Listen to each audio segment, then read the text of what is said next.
Followers ಬ್ಯಾನರ್ಗಳನ್ನ ಮತ್ತೆ ಹಾಕಿಸ್ತಾ ಇದ್ದಾರೆ ಅಲ್ಲಿ ಅಂತ ಹೇಳಿ ಫೋನ್ ಬಂತು ಅಧ್ಯಕ್ಷರೇ. ಆ ಸಮಯದಲ್ಲಿ ಮತ್ತೆ ನಾನು ಬ್ರೂಸ್ಪೇಟ್ ಪೊಲೀಸ್ ಸ್ಟೇಷನ್ಗೆ ನಾನು ಮತ್ತೆ ಫೋನ್ ಮಾಡಿದೆ.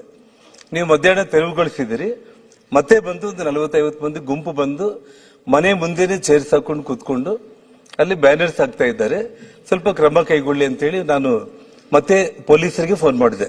ಯಾಕಂದ್ರೆ ಮೊಬೈಲು, ಫೋನು, ರೆಕಾರ್ಡ್ ಪೊಲೀಸರಿಗೆ ನಾನು ಫೋನ್ ಮಾಡಿದ್ದು ಎಲ್ಲವೂ ಕೂಡ ರೆಕಾರ್ಡ್ ಇರುತ್ತೆ, ಅದ್ರ ಬಗ್ಗೆ ಏನು ಸಂಶಯ ಇಲ್ಲ.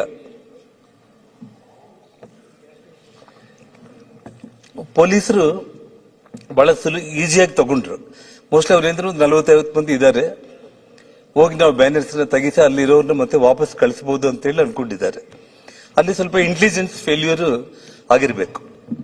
ಪೊಲೀಸರು ಈ ಮಟ್ಟಕ್ಕೆ ಅವರು ಏನು ಬಂದಿದ್ದಾರೋ ಪ್ರೀ ಪ್ಲಾನ್ಡ್ ಆಗಿ ಮಧ್ಯಾಹ್ನ 2 ಗಂಟೆಗೆ ಬ್ಯಾನರ್ ತೆಗೆದಿದ್ದ ಕಾರಣ ಸಾಯಂಕಾಲ 6 ಗಂಟೆಗೆ ಮತ್ತೆ ಅವ್ರ ಮನೆಗೆ ಹೋಗಿ ಬ್ಯಾನರ್ಸ್ ಹಾಕೋಣ, ಅವ್ರು ಮತ್ತೆ ಏನಾದ್ರು ವಿರೋಧ ಮಾಡಿದ್ರೆ ಅವ್ರನ್ನ ಹೇಗಾದ್ರೂ ಮಾಡಿ ಅಟ್ಯಾಕ್ ಮಾಡಬೇಕು ಅನ್ನೋಂಥ ಲೆಕ್ಕದಲ್ಲಿ ನಮ್ಮ ಮನೆ ಎದುರುಗಡೆ 2 ಹೊಸ ಬಿಲ್ಡಿಂಗ್ ಗಳು ಕನ್ಸ್ಟ್ರಕ್ಷನ್ ಆಗ್ತಾ ಇದೆ.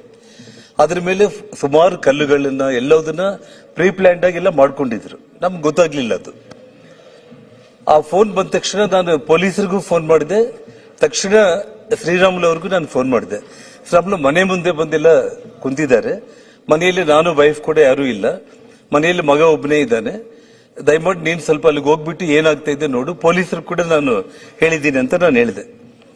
ಅಲ್ಲಿಗೆ ಅಷ್ಟೊತ್ತಿಗೆ ಶ್ರೀರಾಮುಲು ಕೂಡ ಜನರಲ್ ಆಗಿ ಯಾವಾಗ ಅವ್ರ ಗುಂಪು ಬಂದಿದ್ರು, ಸಹಜವಾಗಿ ಶ್ರೀರಾಮುಲು ಅವ್ರ ಜೊತೆಯಲ್ಲೂ ಕೂಡ ಒಂದು 50-100 ಮಂದಿ ಅಲ್ಲಿಗೆ ಬಂದ್ರು. ಬಂದು ಶ್ರೀರಾಮುಲು ಅವ್ರ ಹತ್ರ ಮಾತಾಡುವಂತ ಸಂದರ್ಭದಲ್ಲಿ ಸಿಕ್ಕಾಪಟ್ಟೆ ಕುಡಿದಿದ್ರು.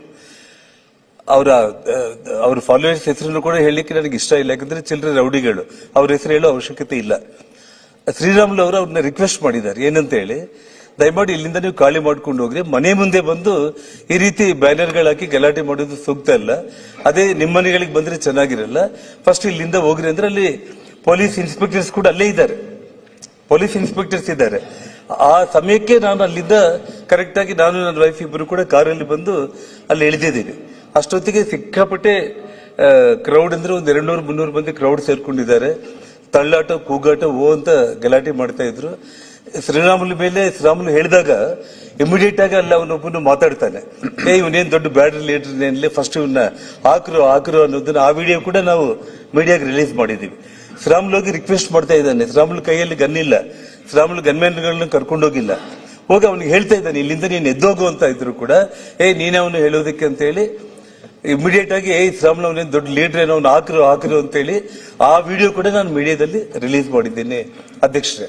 ತಕ್ಷಣ ಅಲ್ಲಿ ಶ್ರೀರಾಮುಲು ಹೋಗಿ ನಾ ಮಾತಾಡ್ತಾ ಇದ್ದಾನೆ, ಇಮಿಡಿಯೇಟ್ ಆಗಿ ರೇಸ್ ಆಗಿಬಿಟ್ಟು ಗನ್ಗಳನ್ನ ಗಾಳಿಯಲ್ಲಿ ದೀಪಾವಳಿ ಯಾವ ರೀತಿ ಇರುತ್ತೇನೋ ಆ ರೀತಿ ಪಟ್ಟ ಹಾರಿಸುವಂತದ್ದು. ನಾನು ಅಲ್ಲಿ ಏನು ಒಂದು 10 ಅಡಿದಲ್ಲಿ ಇದ್ದೇನೆ, ಯಾವಾಗ ಕಾರ್ ಸ್ಟಾಪ್ ಆಯ್ತು, ಜನಾರ್ದನ್ ರೆಡ್ಡಿ ಬಂದ ಅಂತ ಹೇಳಿ ಹೋಗಿದ್ರೆ ನಾನು ನಮ್ಮ ಫಾಲೋಯರ್ಸ್ ಅಥವಾ ಶ್ರೀರಾಮುಲಿಗೆ ಬೇಕಾಗಿದ್ದವರು ನಾನು ಬಂದೆ ಅಂತ ಹೇಳಿ ಶ್ರೀರಾಮುಲಿಗೆ ಏನಾದ್ರೂ ಹೇಳಲಿಕ್ಕೆ ಕೇಳಿದ್ರೇನು ಅಂತ ಅನ್ಕೊಂಡೆ. ಇಮಿಡಿಯೇಟ್ ಆಗಿ ಫೈರಿಂಗ್ ನಮ್ಮ ಮೇಲೆ, ಆಫೀಸ್ ಮೇಲೆ, ಅದು ಕಂಪ್ಲೀಟ್ ಮನೆ ಡೈರೆಕ್ಷನ್ ಅಲ್ಲಿ ನನ್ನ ಮೇಲೆ ಫೈರ್ ಮಾಡ್ತಾನೆ ಇದ್ದಾರೆ.